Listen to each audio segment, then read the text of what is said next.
శ్రీ జగన్నాథ స్వామివారి రథయాత్ర ఉత్సవాల్లో భాగంగా స్వామివారు శేషపాన్పుపై భక్తులకు దర్శనమిచ్చారు. ఆషాఢ శుద్ధ ఏకాదశి పర్వదినం సందర్భంగా విశాఖలోని టర్నర్ చౌట్రీ భక్తులతో పోటెత్తింది. 10 రోజుల పాటు దశావతారాల్లో దర్శనమిచ్చిన స్వామి చివరి రోజు లక్ష్మీ సమేతంగా శేషపాన్పు నుంచి భక్తులను అనుగ్రహించారు.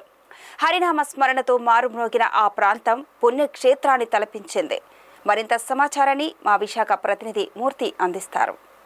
తొలి ఏకాదశి పర్వదినం విశాఖలో అంగరంగ వైభవంగా జరుగుతోంది. టర్నర్ చౌట్రీలో ఏర్పాటు చేసిన జగన్నాథ స్వామి రథయాత్ర ఉత్సవాల్లో భాగంగా దశావతారాల్లో ఈరోజు స్వామి శేషశయన అవతారంలో దర్శనమిచ్చారు. తండోపతండాలుగా భక్తులు వచ్చి స్వామిని దర్శించుకుంటున్న పరిస్థితి ఉంది. కొంతమంది భక్తులు మనతో ఉన్నారమ్మా, మీరు చెప్పండి, స్వామిని దర్శించిన మీకు ఏమనిపిస్తుంది?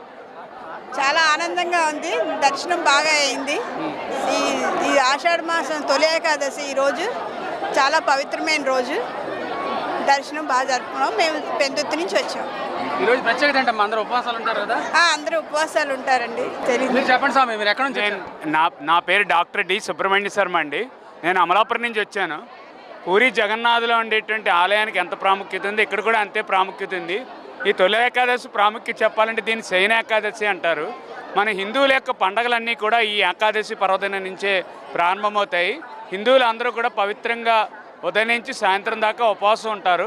ఒక రకంగా చెప్పాలంటే హిందూ సంస్కృతికి సంబంధించి ఏకాదశికి చాలా విశిష్టత అనేటువంటిది ఉంది. శ్రావణ మాసంలో ఏకాదశిని రాఖీ పండుగ జరుపుకుంటారు.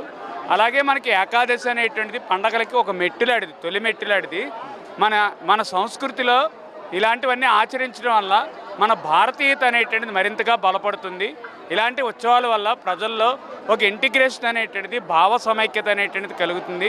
ప్రజలందరూ కూడా కులమత భేదాలు, ప్రాంతీయ భేదాలు అన్నీ మర్చిపోవడానికి మన పండగల్ని పెద్దవాళ్ళు ఏర్పాటు చేశారు.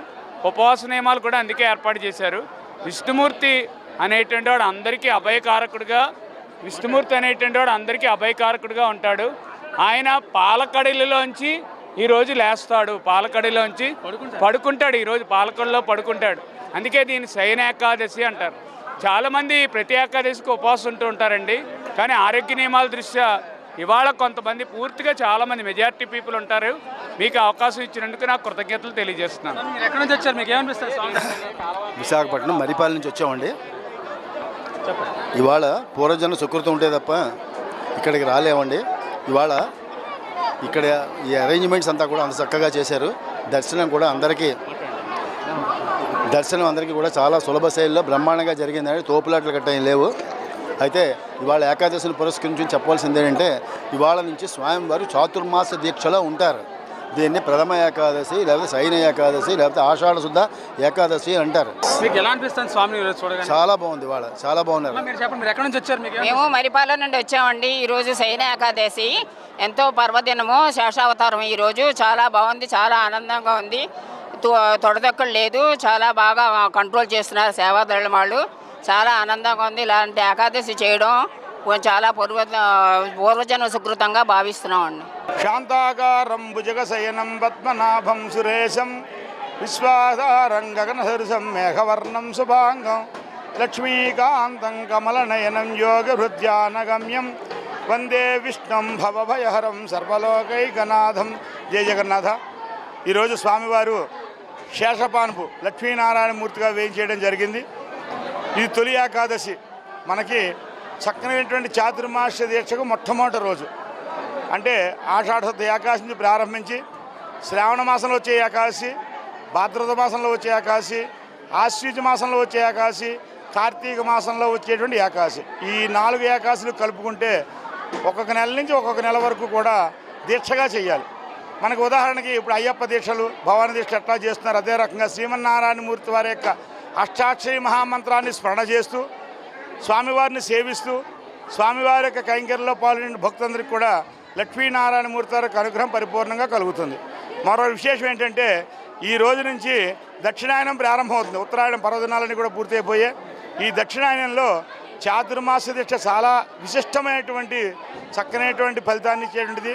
అందుచేత రథయాత్రలో చివరి భాగంగా లక్ష్మీనారాయణ శేషపాన్పు మీద లక్ష్మీదేవి పాదములు ఒత్తున్నట్టుగా, బొడ్డులోంచి బ్రహ్మదేవుడు వచ్చినట్టుగా కమలంలోంచి, ఆ విధంగా యోగనిద్రలో ఉన్నటువంటి శ్రీమన్నారాయణమూర్తి వారి యొక్క అవతారం వేసి భక్తులు దర్శనం ఇవ్వడం జరుగుతోంది. మనం కలియుగం కాబట్టి అమరులం కాము, కానీ ఆయుర్దాయం బాగుండి దృఢమైనటువంటి చక్కనైనటువంటి విశిష్టమైనటువంటి శరీర సౌష్ఠవంతో వారి వారి పనులు చేసిన తగు విధముగా మేధాశక్తితోటి వర్ధిల్లుతారని చెప్పి తెలియజేస్తూ సర్వే జనా సుఖినో భవంతు సమస్తన్భంగా ఈ రోజు నుంచే ప్రారంభం. అది శయన ఏకాదశి తొలి ఏకాదశి, శయన ఏకాదశి తొలి ఏకాదశి అంటారు దీన్ని. చాతుర్మాస దీక్షకు మొట్టమొదటి రోజు. ఒక నెలలో శాఖము, ఒక నెలలో పాకము, ఒక నెలలో పాలు, ఒక నెలలో పెరుగు, 4 నిషిద్ధం. భూతల శయనం, నారాయణ అష్టాక్షరి మహామంత్రం అందరూ కూడా స్మరణ చేస్తూ ఉండడం, ఉదయం సాయంత్రం కూడా నారాయణమూర్తి వారిని సేవించుకోవడం, అది చాతుర్మాస దీక్ష యొక్క లక్షణం. చాలా బాగుంది. లైన్లు బాగా జరుగుతున్నాయి. దేవుడి దర్శనాలు కూడా బాగా అయింది. చాలా హృదయానికి చాలా సంతోషం అనిపించింది. మేము గోపాలపట్నం నుండి వస్తున్నామండి. చాలా బాగుందండి. అంత లైన్లు అవన్నీ బాగా పెట్టారు. ఇది ముఖ్యంగా స్వామి దర్శనానికి సుదూర ప్రాంతాల నుంచి వస్తున్నారు. ఈరోజు స్వామిని దర్శించుకుంటే సకల శుభాలు జరుగుతాయన్నది భక్తుల విశ్వాసం. వీడియో జర్నలిస్ట్ ప్రేమ్తో మూర్తి, VBC టీవీ, విశాఖపట్నం.